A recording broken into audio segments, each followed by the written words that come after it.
Salut les amis, j'espère que vous allez bien. Je fais cette vidéo, je prends des pincettes pour vous parler parce que je sais que c'est un terrain miné, mais j'ai envie de vous partager mon ressenti.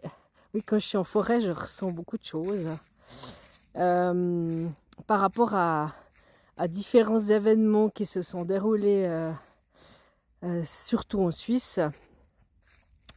Je ne sais pas trop par quel bout commencer, mais comme la plupart d'entre vous le savent, les mondialistes sont en général de gauche. À Lausanne, il y a un gros problème avec la gauche caviar, comme j'appelle ça moi, et le peuple. Il y a un gros problème avec les forces de l'ordre et les politiques actuellement à Lausanne.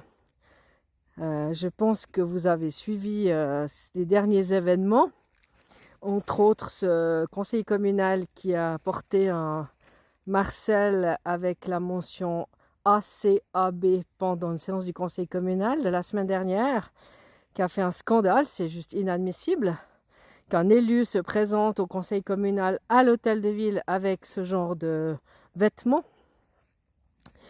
Et il y a eu plusieurs manifestations, entre autres pour la Palestine, qui ont dégénéré. Alors, je n'entre pas dans le sujet de qui a raison, qui a tort par rapport à la guerre de Palestine, enfin Israël-Palestine. C'est pas ça que je veux vous dire. Ce que je veux vous dire, c'est que j'ai lu tout à l'heure un article du Peuple qui explique que la gauche, encore une fois, dit que les manifestations pour la Palestine qui se sont passées à Berne, à Lausanne et tout ça, sont des manifestations spontanées et qu'elles sont légitimes parce que nous avons le droit de manifester selon la Constitution. Alors oui, c'est tout à fait juste. Mais, il y a un mais. Si je reviens en parenthèse à la phase Covid, quand on a manifesté spontanément à Berne, eh ben, les forces de l'ordre n'ont pas tellement considéré ça comme manifestation spontanée. Bref, je reviens sur Lausanne. Et c'est ce qui se passe quand même, où je veux en venir, c'est totalement un autre domaine.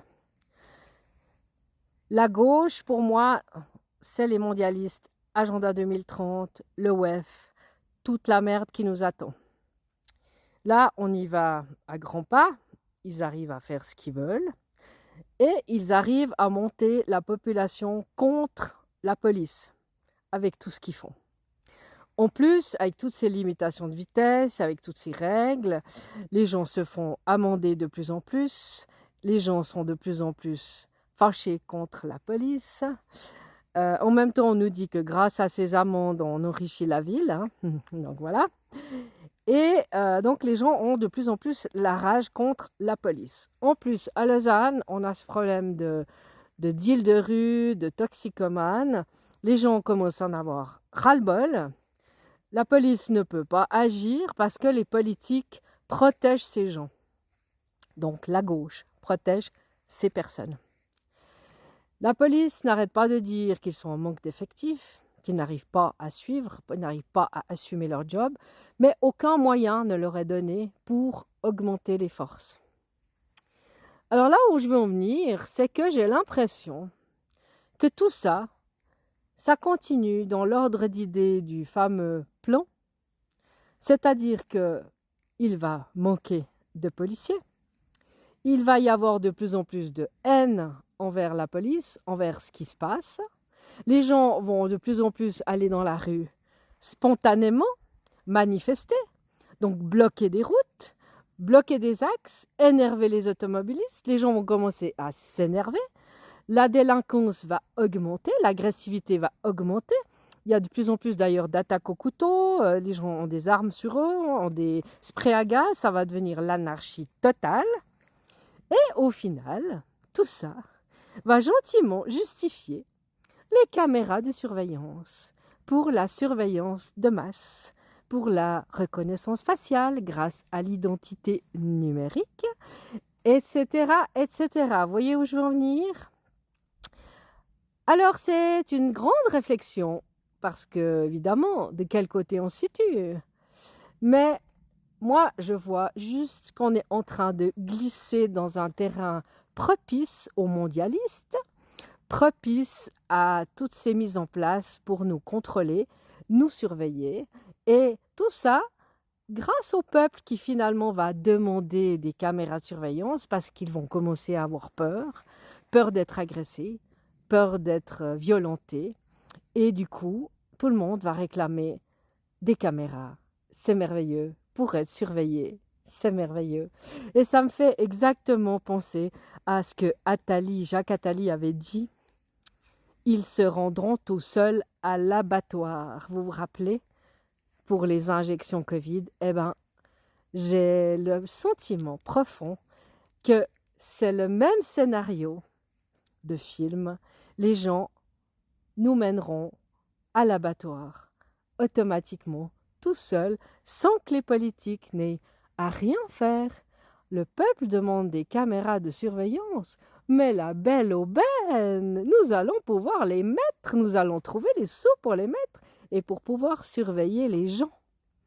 Et ensuite, grâce à l'identité numérique et ensuite la reconnaissance faciale, nous pourrons savoir de qui il s'agit. Et ensuite, vu que l'argent numérique arrive à grands pas, si cette personne est dans la rue, fait quelque chose de mal et qu'on la reconnaît, on va pouvoir bloquer son compte en banque.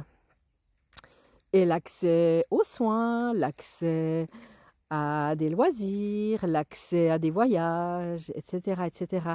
Donc finalement, le cercle est en train de se refermer, le piège est en train de se refermer sur nous-mêmes parce que tout est demandé par le peuple finalement. En fait, c'est comme si on exigeait une prison autour de nous pour se sentir protégé. Voilà ma réflexion faite dans cette belle forêt. Chaque fois que je passe ici, j'ai des choses qui me viennent en tête et là, j'avais envie de vous partager ça. Parce que j'ai l'impression qu'on se fait piéger toutes et tous et qu'on tombe dans le panneau toutes et tous, moi-même y compris, même si je réalise ça, parce que du coup la peur nous gagne et on a envie d'être protégé. Et du coup, ils vont arriver à ce qu'ils veulent, comme en Chine. Surveillance de masse, crédit social. Et c'est nous qui leur aurons demandé. À méditer, je ne sais pas ce que vous en pensez, mais je pense que c'est assez cohérent ce que je suis en train d'expliquer. J'ai pas de solution magique, mais ça vaut la réflexion.